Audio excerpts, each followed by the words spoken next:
Violence, violence, violence. अगर वो मेरे जैसा दिखता है तो मेरा क्या कसूर?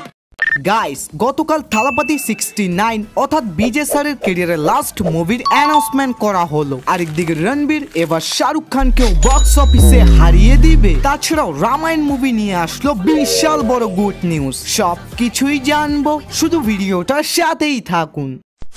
প্রথমেই কথা বলি থালাপতি 69 মুভিটা নিয়ে। ভাই 2 দিন আগে কেভিএন প্রোডাকশন থেকে বিজয় স্যারের সাথে সাথে তার ক্যারিয়ারের জার্নিরও একটা ভিডিও শেয়ার করে। বাট ব্যাড নিউজ হচ্ছে তারা ডাইরেক্ট ডিসপ্লেতেই লিখে দেয় ওয়ান লাস্ট টাইম। এরপরে আমরা তাকে থিয়েটারে নাও দেখতে পারি। গতকাল অফিসিয়াল ভাবে থালাপতি 69 এর একটা পোস্টার শেয়ার করা হয়, যেটা আপনাদের জন্য একটা নর্মাল ইমেজ। তবে এদিক ওদিক একটু জুম করলে জানতে পারবেন প্রথমত এই সিনেমার লিড রোলে থাকবে অলওয়েজ বিজয় স্যার। দ্বিতীয়ত ডিরেক্টর এইচ বিনোদ সিনেমাটাকে তৈরি করবে, যিনি এর আগেও বেশ কয়েকটা হিট মুভি দিয়েছেন। তৃতীয়ত এখানে মিউজিক ডিরেক্টর হিসেবে থাকবে অনিরুদ্ধ, আর প্রোডাকশনের দায়িত্ব নিয়েছে কেবিএন প্রোডাকশন হাউস। তবে এই পোস্টারের মেন পয়েন্ট হচ্ছে এখানে রিলিজ ডেটও দেওয়া আছে 2025 সালে অক্টোবর মাসে। তো শুটিং সামনের অক্টোবর মাস থেকে শুরু করা হবে। আই নো আপনাদের জন্য এটা একটা খুশির খবর, বাট আমি প্লাস থালাপতির ফ্যান্সদের জন্য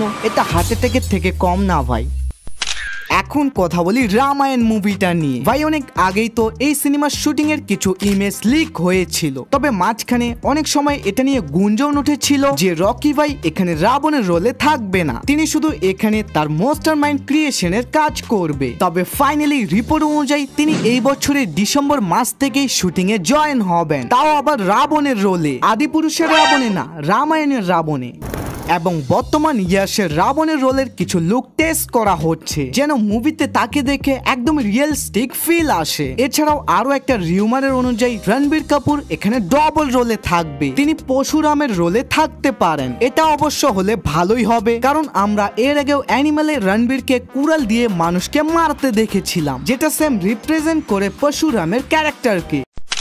এখন কথা বলি শাহরুখ খান ভার্সেস রণবীর কাপুরকে নিয়ে। জি ভাই, এতদিন তো শুধু আমরা প্রভাস ভার্সেস শাহরুখ খানই শুনছিলাম, বাট এবার বক্স অফিসে যুদ্ধ হবে এসআরকে ভার্সেস আরকে। শাহরুখ খানের মুভি কিং, যেটাকে রিসেন্টলি পোস্টপোন করা হয়েছে 2026 সালের ঈদে। তবে রণবীর কাপুরের লাভ অ্যান্ড অর, যেটা 2025 সালে আসার কথা ছিল, ওটার মেকাররা কিছু ইস্যুর কারণে রিলিজ ডেট পরিবর্তন করে ডাইরেক্ট 2026 সালের ঈদে, যেখানে already king movie release date confirm হয়ে আছে। যদিও আমার মনে হচ্ছে সিনেমাগুলো রিলিজ হতে আরো 1 থেকে 1.5 বছরের লম্বা সময় আছে, তাই বলা যায় না যে কোনো সময় কেউ ভয় পেয়ে পিছিয়ে যেতে পারে।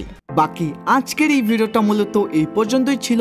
আপনাদের এইসব নিউজ জানার পর কি মতামত দ্রুত কমেন্টে জানা, আর এইভাবেই ডেইলি ভিডিও পাওয়ার জন্য এখনই আমাদের চ্যানেলটাকে সাবস্ক্রাইব করে রাখুন। Bye bye, love you all guys.